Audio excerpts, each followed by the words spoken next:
Talk about wanting to get in on the action before Ripple goes IPO, because the rumor is Ripple will IPO next year in 2026. I have zero doubt about that, but some major players are wanting to get in on the action long before that happens, and that would be a smart move. Right now, XRP is at $2.31. Hope you picked up the dip yesterday. I did. I got it at 224 and at 210. And let me see here. It's November the 5th at 1:30 p.m. So just keep a sharp eye on these dips. It always pays to get them. Never mind the ups and downs. Just know that sooner or later, it'll be a lot higher than it is today. I do have a long-term investment strategy. I've always told you guys 2030 is my target date, but it is starting to look like, between now and 2028, we're going to see significant increases in in the value of our investments.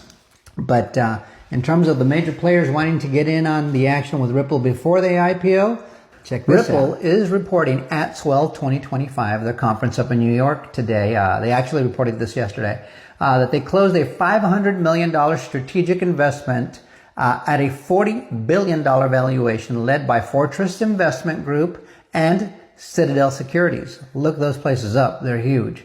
And so they were the leaders of that investment group. And you can see the whole report over there at ripple.com. They have the whole write-up over there. And then he goes on to say that 95 billion plus in total Ripple payments volume.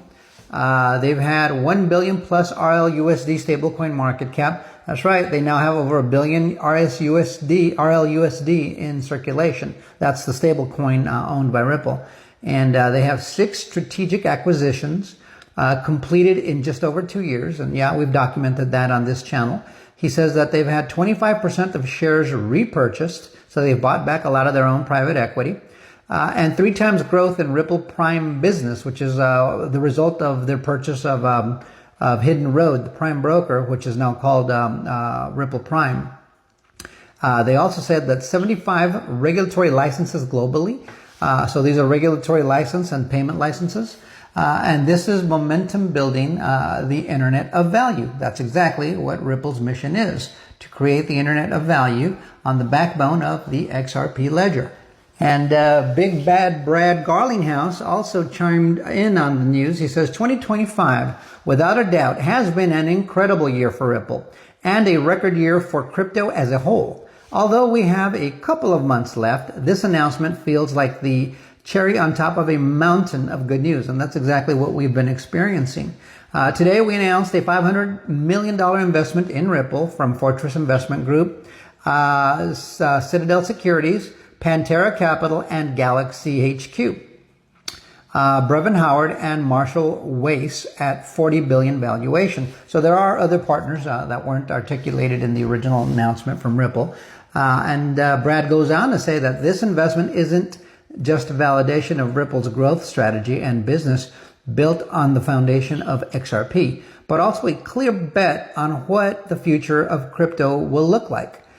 He says he's very proud of what he's built, or what they have built, and all that's to come. There is a lot more to come, guys. Some people like to just say, oh, but the price is low. Well, you know what? When Ripple, or when XRP was at 50 cents last year, it was the same thing. Oh, but, all this good news and the price is low. Good things take their time and they grow strong. They don't just shoot to the moon and then die. They used to argue that Bitcoin was a store of value not that long ago. Well, it was at 124,000, and right now Bitcoin's at 104. It's lost $20,000 of value. It didn't store that very well, did it? Then they used to call it stored energy, whatever that meant. And then they're calling it, the most recent little game is they're calling it a debasement play. In other words, you can preserve the value of your dollar better on Bitcoin than you could with gold. No, gold is holding its value better, which leads me to the next selling point. They used to call Bitcoin digital gold. Wrong again. If you have to keep marketing your blockchain or your preferred blockchain with all this BS stuff, then you don't have anything. You have a $104,000 per coin Ponzi scheme is what that looks like to me. It has no real solutions, no institutional solutions, no marketing team, no development team. They don't have any payment licenses. They don't have anything. There's nobody there. It's like you can knock, but nobody will answer the door there. But over Ripple, somebody will answer the door. You have XRP, you have business solutions, you have a business model, you have a balance sheet, you have paying customers, you have products that you sell, and you keep building and enhancing those things. And now major players are looking at you saying, hey man, we want to be in that party. We want to join that party. We want to be a part of that party. We want to profit from this party. That's what they're going to do because they can see the writing on the wall. And quite honestly, a lot of these major players have seen it. It's been obvious all these years. It's just you have to know what kind of perspective to have.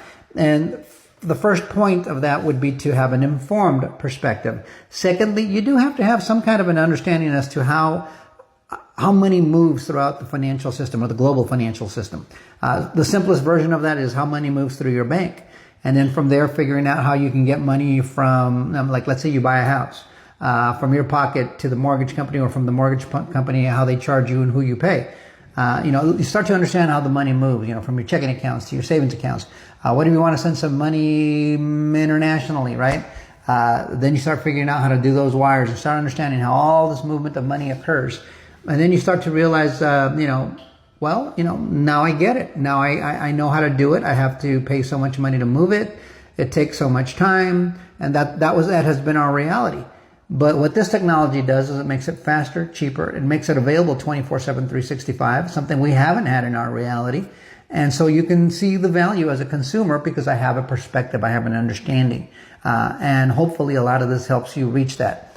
But at a minimum, it's a great investment opportunity. And you don't have to be a specialist at this. I mean, I'm no specialist. I'm no genius. But I'm smart enough to know a good thing when I see one. I've seen quite a few in my lifetime. I'm a Gen Xer. I'm not going to miss this, but this one's the best one in all 56 of my years. So let me know what you think in the comments. Like, share, subscribe, and bookmark. We'll see you guys on the next one. Till next time, adios, amigos.